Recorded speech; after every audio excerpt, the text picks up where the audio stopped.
Welcome everybody to episode 3 of Gianni Gameday. I'm Gianni Football, and I'll be live this Friday at the Coliseum for a little Pac-12 After Dark to watch USC versus Washington State. Now, it's time for the theme song. Gianni Gameday.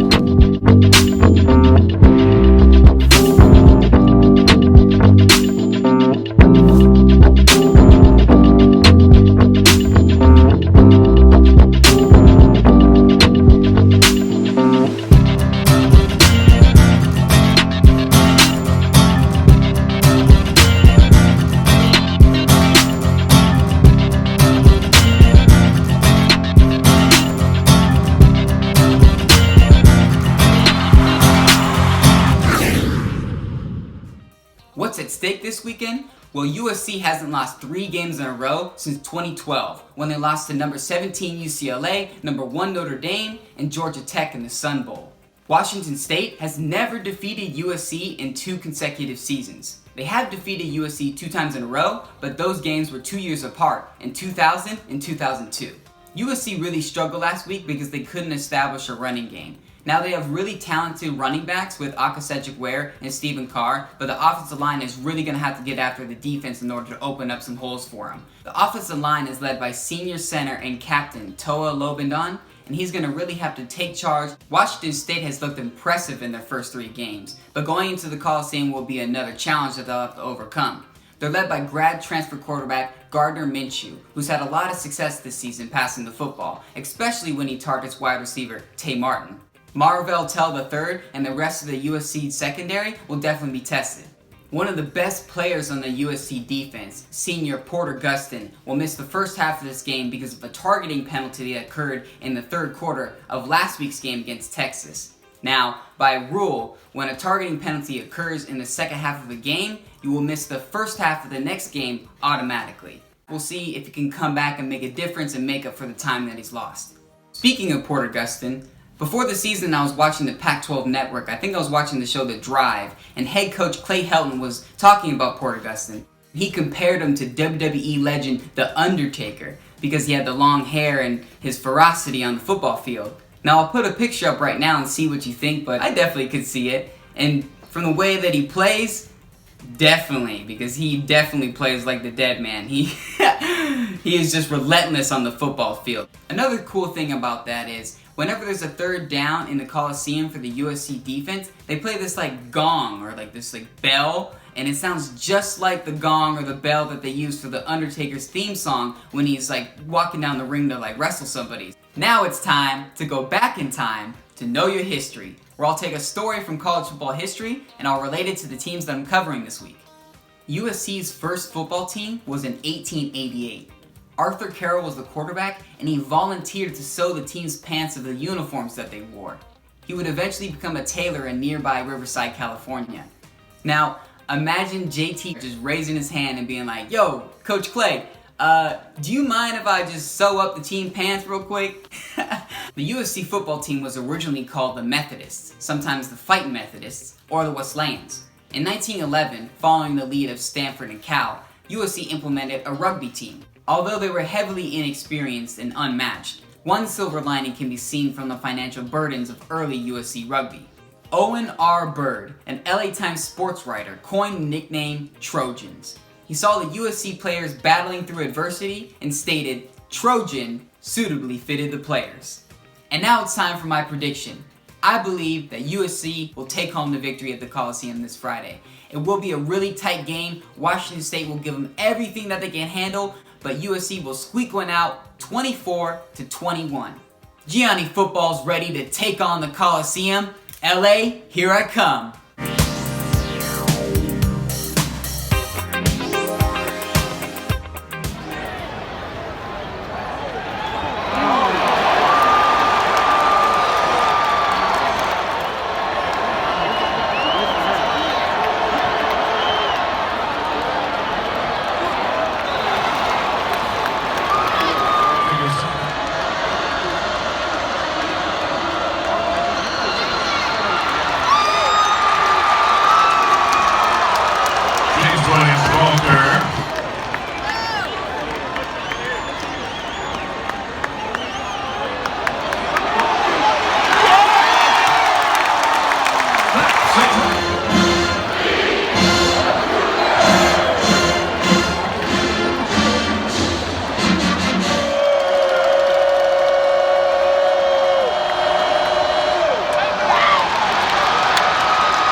game right now. It's 24-17. A lot of people think they were robbed with a touchdown. I don't know, it was close.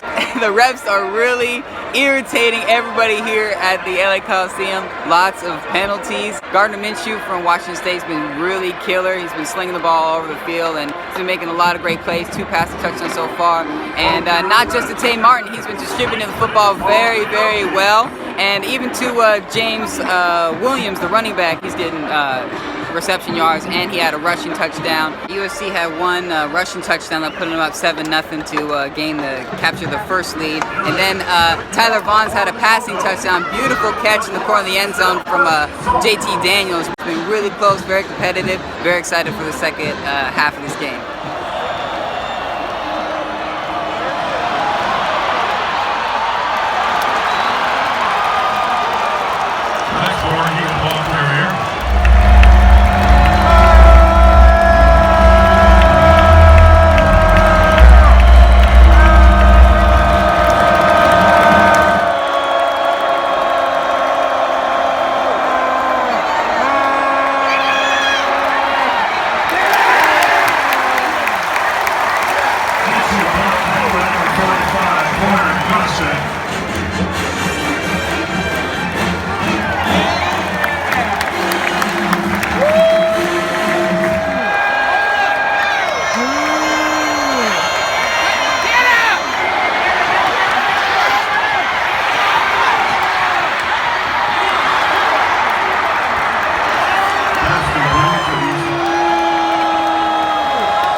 Final 39-36.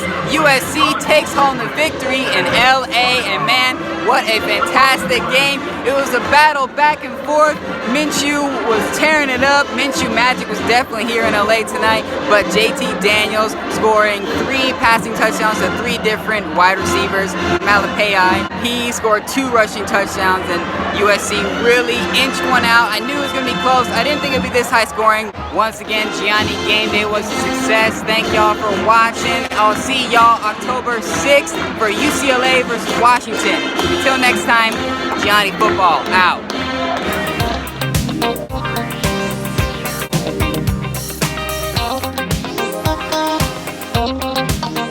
The Gianni Gameday MVP goes to redshirt defensive lineman Jay Tufele. Not only did his block kick and with 2 minutes left against Washington State secure the victory, it also earned everybody in the stadium free Chick-fil-A sandwiches. So Jay Tufele, you're the real Gianni Gameday MVP.